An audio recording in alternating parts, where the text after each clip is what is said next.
কবরে মানুষকে জিজ্ঞাসা করা হবে তার কর্মনীতি নিয়ে, এবং যারা জিজ্ঞাসা করবেন তাদের আকৃতি হবে ভয়াবহ।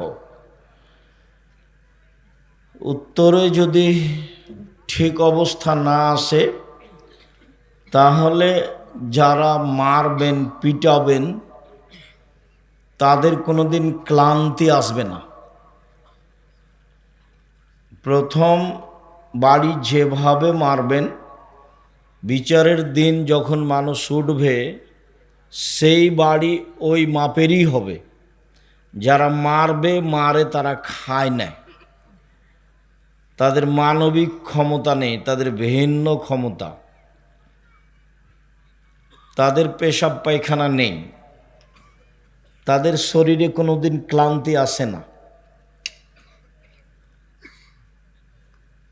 তো এই মায়েরে কবরবাসী চিৎকার করে, তার চিৎকার শুনতে পাই সারা পৃথিবীর জীবজন্তু, কীট পতঙ্গ, পদার্থ, জড় পদার্থ সব, মানুষ আর জিন ব্যতীত।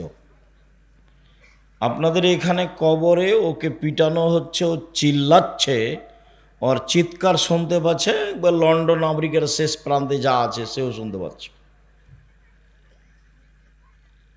এটার নাম কবর। কবর যত কঠিন, কেয়ামত তার চেয়ে অনেক বেশি কঠিন। কেয়ামত যত কঠিন, জাহান্নাম তার চেয়ে অনেক অনেক অনেক বেশি কঠিন। কি দিয়ে বুঝায় আপনাকে আমি কেয়ামত কত কঠিন? রাসূল সাল্লাল্লাহু আলাইহি সাল্লাম বলছেন যে ইহশারুন নাসু ইয়াউমাল কিয়ামা হুফাতান ওরা গোরলান, বিচারের মাঠে মানুষকে উলঙ্গ করে খালি পায়ে খাতনা মুসলমানি বিহীন একত্রিত করা হবে।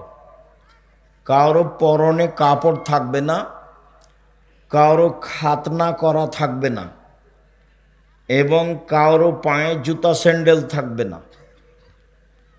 এইভাবে সব পুরুষ নারীকে একত্রিত করা হবে। কথাটা শুনে আয়েশা রাদিয়াল্লাহু তাআলা আনহা বললেন, আল্লাহ রাসূল, আর রিজাল ও নিসা জামিয়া ইয়ানজুর বাজহুম ইলা বাজিন, এটা কেমন কথা হলো আল্লাহর নবী? তাহলে তো একজন আর একজনকে দেখবে, সবাই উলঙ্গ হয়ে থাকবে, এটা কেমন হয়ে গেল না? তখন আল্লাহ রসুল বলছেন, আয়েশা, আল্লাহ আমরা আসাধ্য মিন যালিকা ইয়ানজুর বাজহুম ইলা বাজিন, সমস্যা এর চেয়ে অনেক অনেক অনেক বেশি জটিল যে মানুষ একজন আর একজনকে দেখবে এরকম কোনো অনুভূতি থাকবে না, তার নাম কিয়ামতের মাঠ। এই কথা রাসূল সাল্লাল্লাহু আলাইহি সাল্লাম বলেন আয়েশা রাদিয়াল্লাহু তাআলার কথার উত্তরে। অনেক সমস্যা বিচারের মাঠে, একটার পর একটা, একটার পর একটা, কত যে সমস্যা দাঁড়াবে।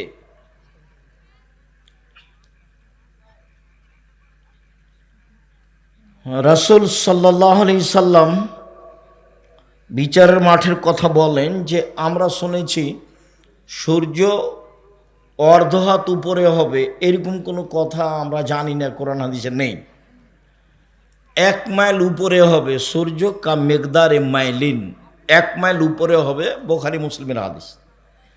তাতে মানুষ থাকবে ঘামের মধ্যে, কারো ঘাম হবে পায়ের টাকনু পর্যন্ত, কারো ঘাম হবে হাঁটু পর্যন্ত, কারো ঘাম হবে কোমর পর্যন্ত, আর কারো নাক পর্যন্ত। কেউ ঘামে সাঁতার কাটবে।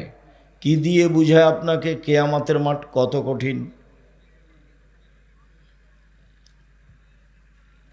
বিচারের পদ্ধতি ভালো মানুষের জন্য সহজ।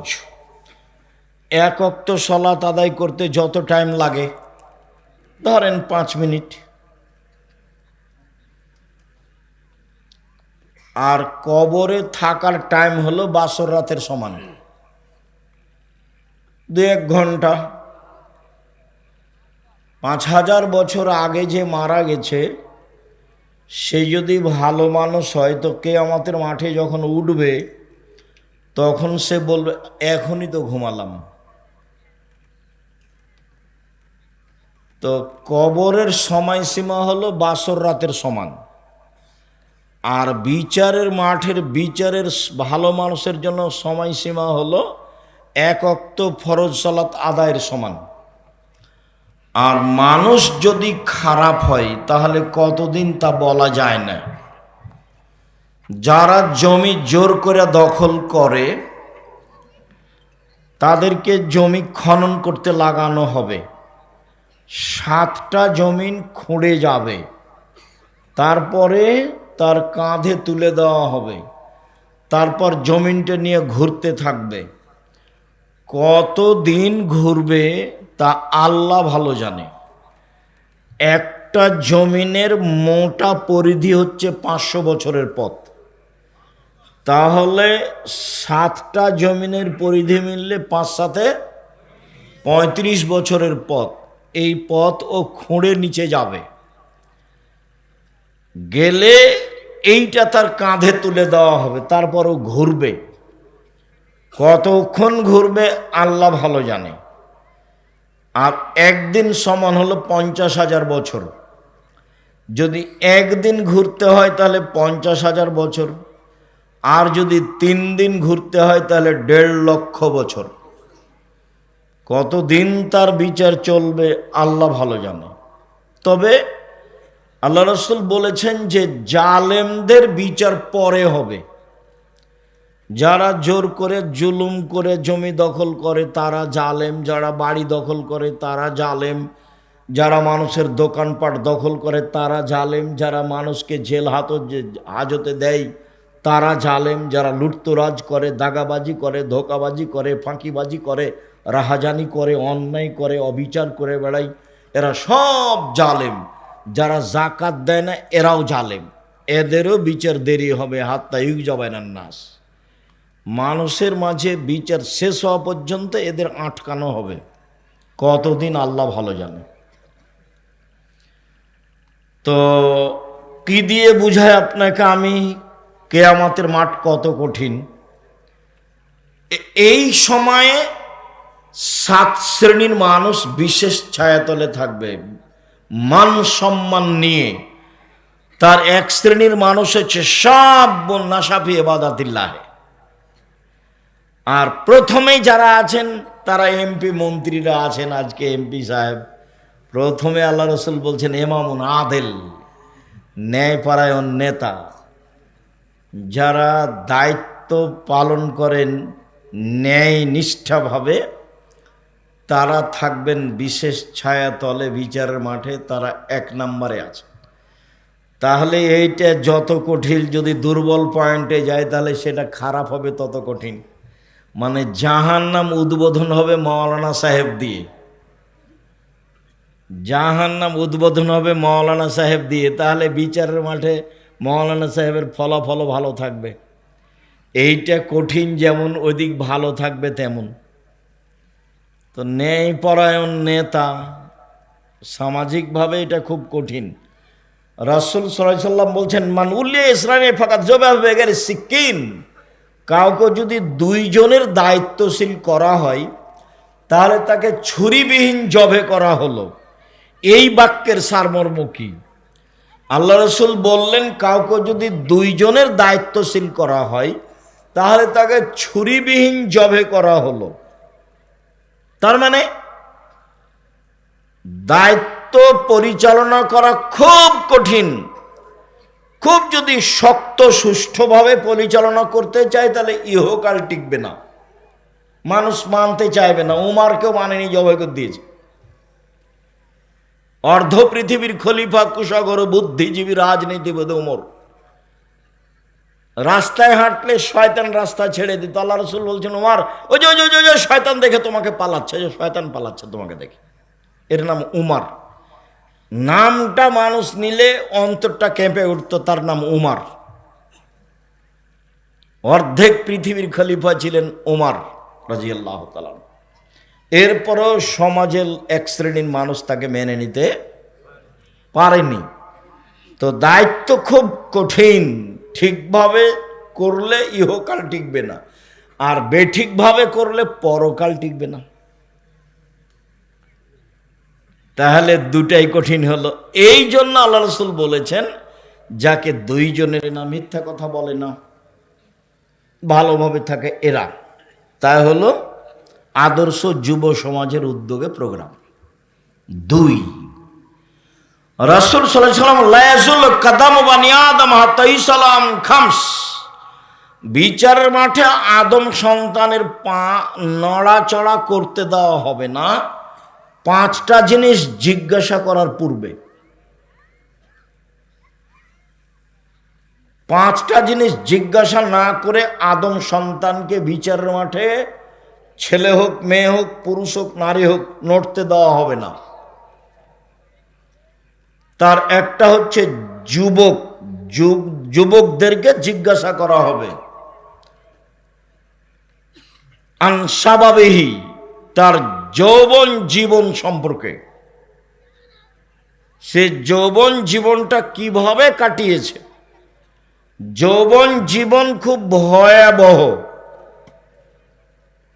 তার অজান্তেই সে আর একটা মেয়ের সাথে অন্যায় জড়িয়ে যায়। আল্লাহর নবী বলছেন, পৃথিবীর মানুষ, আমি আমার উম্মাতের উপরে আশঙ্কা করে গেলাম গোপন পাপের, আশহাওয়াতুল খাফিয়া, আমার উম্মাত গোপন পাপে লিপ্ত হবে, এটা আমি আশঙ্কা করে গেলাম। 20 বছর পূর্বে, 10 বছর পূর্বে মোবাইলের মাধ্যমে মানুষ এত গোপন পাপ করত, এটা মানুষের জানা ছিল না। গোসলখানাতে গিয়ে মানুষ এভাবে পাপ করবে, এটা মানুষের জানা ছিল না। আমার উম্মাত গোপন পাপে লিপ্ত হবে, আমি আশঙ্কা করে গেলাম পৃথিবীর মানুষ। এই কথা মুহাম্মদ সাল্লাল্লাহু আলাইহি সাল্লাম ঘোষণা দিয়ে গেলেন। আরেকটা কথা বারবার মাথায় আসছে, বলে রাখি, রাসূল সাল্লাল্লাহু আলাইহি সাল্লাম বলছেন, পৃথিবীর মানুষ, আমি তিনটে বিষয়ে আশঙ্কা পোষণ করে গেলাম। 3 শ্রেণীর মানুষের। এক, আইম্মাতুম মুজিল্লিন, ভ্রান্ত হুজুর। হুজুর হবে ভ্রান্ত, এটা আমার আশঙ্কা, আমি এটা করে গেলাম। হুজুর ভুল পথে থাকবে। আল্লাহ রাসূল এক জায়গাতে বলছেন যে কুলুবহুম কুলুবু শায়াতিন ফি জুসমানি ইনসিন, হুজুরের অন্তর হবে শয়তানের অন্তর, হুজুরকে দেখতে লাগবে মানুষ। বুখারী মুসলিম। নেন দেখি কত কঠিন কথা। হুজুরের অন্তর হবে শয়তানের অন্তর, হুজুরকে দেখতে লাগবে মানুষ।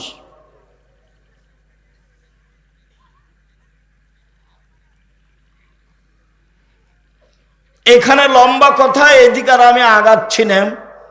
সম্মানিত দিনী ভাই বোন, যুবকদেরকে তার যৌবন জীবন সম্পর্কে অক্ষরে অক্ষরে জিজ্ঞাসা করা হবে। আবার ভিন্নভাবে আছে ওয়ান উমরিহি, সে পুরো বয়সটাকে কিভাবে কাটালো সেটা জিজ্ঞাসা করা হবে, এটা ভিন্ন। ওয়ান শাবাবিহি, তার যৌবন জীবন, এটা অংশ ভিন্ন। এই ছেলে বসো। সম্মানিত দিনী ভাই বোন, পুরো জীবনের চেয়ে যৌবন জীবন ভিন্ন। এটাকে যে কোনো মূল্যে কন্ট্রোলে রাখতে হবে। আড্ডা পিটা হতে, দোকানে বসা হতে, মানুষের বদনাম হতে, গীবাত হতে, এখানে সেখানে যাওয়া হতে নিজেকে হিসাব করে বিরত রাখতে হবে। 5 ওয়াক্ত সালাতে মসজিদে যেতে হবে, মানুষের সাথে ভালো আচরণ করতে হবে। এরপর আল্লাহ রাসূল বলছেন, ইগতানিম খামসান কাবলা খামসিন, পৃথিবীর মানুষ 5টা জিনিসের পূর্বে 5টা জিনিসকে মূল্যায়ন করো। শাবাবাকা কাবলা হারামেকা, তোমার বৃদ্ধ বয়স আসার পূর্বে তোমার যৌবন জীবনকে মূল্যায়ন করো। কে সব কথার দাম দিবে? কি কথা এগুলো? যৌবন জীবনে যা কিছু করতে পারবা, বৃদ্ধ হয়ে গেলে তা করতে পারবা না। চাইলে ইচ্ছা মতো তাহাজ্জুদ পড়তে উঠতে পারবা না, চাইলে ইচ্ছা মতো কোরআন তেলাওয়াত করতে পারবা না, চাইলে যেখানে সেখানে দাওয়াত দিতে যেতে পারবা না। অতএব যৌবন জীবনকে মূল্যায়ন করো বৃদ্ধ জীবন আসার পূর্বে, এই কথা মুহাম্মদ সাল্লাল্লাহু আলাইহি সাল্লাম বলে। অতএব আমি উপস্থিত বৈঠকের যুবক, সাথে সাথে যারা যুবতী মেয়ে, যারা স্বাভাবিকভাবে অশ্লীল কাজে জড়িয়ে পড়ছে এবং পুরুষ মানুষকে বিপদে ফেলছে, দুঃখিত, বিচারের মাঠে মহিলাদেরকে জাহান্নামে যেতে হবে বেশি কেন? রাসূল সাল্লাল্লাহু আলাইহি সাল্লাম ঈদের মাঠে গেলেন, পুরুষের কাছে সলাতের পরে ফামাররা আলাল নিসায়ে, তিনি মহিলাদের সামনে গেলেন ভিন্নভাবে। সামনে গিয়ে বলছেন, ইয়া মাশারান নিসা তাসাদ্দাকনা ফাইন উরিতু কুন্না আকসারা আহলিন নারে, মহিলারা শোনো, দান করো, দান করো, আমি তোমাদেরকে অধিকাংশই দেখছি জাহান্নামে। জাহান্নাম বলতে নারী আর নারী, জাহান্নামের অধিকাংশ মানুষই নারী। জাহান্নাম বলতে নারী আর নারী, জাহান্নামের অধিকাংশ মানুষই নারী। তোমরা দান করে জাহান্নাম থেকে বাঁচো। যেসব মাধ্যমে সরাসরি বাঁচা যায় তার একটা বড় মাধ্যম হলো দান। এত বড় শক্তিশালী ইবাদত পৃথিবীতে নেই। হজ এর ধারে কাছে নেই, উমরা এর ধারে কাছে নেই। রমজান মাসের সিয়াম দামি ইবাদত, তারপর এর ধারে কাছে নেই। ইবাদতের জগতে সবচেয়ে শক্তিশালী, পাওয়ারফুল, ক্ষমতাধর ইবাদত হলো দান। একটা থেকে আর একটা ঘটাতে পারে, বালা মুসিবত বিপদ সমস্যা দূর করতে পারে, তার নাম দান। কবরের শাস্তি বন্ধ করে দিতে পারে, তার নাম দান। মরা মানুষের পাপ মিটিয়ে দিতে পারে, তার নাম দান। বিচারের মাঠে ছায়া হিসাবে আসবে, তার নাম দান। মানুষের পাপকে মিটিয়ে দিতে পারে, পানি যেমন আগুনকে নিভে দিতে পারে, তার নাম দান। আল্লাহ বললেন যে আমি জান্নাত বিক্রি করলাম তোমাদের কাছে জান এবং মালের বিনিময়ে, যাও জান দিয়ে দাও, শহীদ হয়ে যাও, আমি জান্নাত তোমার কাছে বিক্রি করে দিলাম। টাকা পয়সা আমাকে দিয়ে দাও, আমি জান্নাত তোমার কাছে বিক্রি করে দিলাম। সালাত আদায় করলে জান্নাত কিনা যায় না, হজ করলে জান্নাত কিনা যায় না, উমরা করলে জান্নাত কিনা যায় না, সিয়াম রমজান মাসে সিয়াম পালন করলে জান্নাত কিনা যায় না, তাসবিহ তাহলিল জিকির আজকার করলে জান্নাত কিনা যায় না, কোরআন তেলাওয়াত করলে জান্নাত কিনা যায় না। জান্নাত কিনারই একটাই পথ, সেটা হলো দান। যার কারণে বুখারী মুসলিমের এক হাদিসের এক বাক্যে আল্লাহ রাসূল বলছেন, পৃথিবীর মানুষ ফাত্তাকুন্নার ওয়ালাউ বিশিক্কি তামারাতিন, খেজুরের বীজের ওপরে, আঁঠির ওপরে যে সাদা একটা ছিলকা আছে, একেবারে সরু চিকন, এই পরিমাণ দান করে হলেও তোমরা জাহান্নাম থেকে বাঁচো। তার মানে জাহান্নাম থেকে বাঁচার এটা বড় মাধ্যম বুখারী মুসলিম। আর কোরআন মাজিদে আর হাদিসে সব সময় আল্লাহ বলছেন কোরআন মাজিদে, আমি যেটা দিয়েছি সেখান থেকে দান করো, আমি যেটা খেতে দিয়েছি সেখান থেকে দান করো। চাঁপাই নবাবগঞ্জ নাচলের মহিলারা ভাত রান্না করার সময়তে চাউল মেপে নিয়ে এক মুষ্টি চাউল তুলে নেয় মুষ্টি হিসাবে। কাজটা ভালো, খারাপ নয়, তবে দান এটাই শেষ নয়। যারা আমার ভাইজানেরা দল সংগঠন করেন তাদের নিয়মটা ভালোই আছে, সেটা হলে এই যা ইনকাম করো তার থেকে একটা দান দিতে হবে।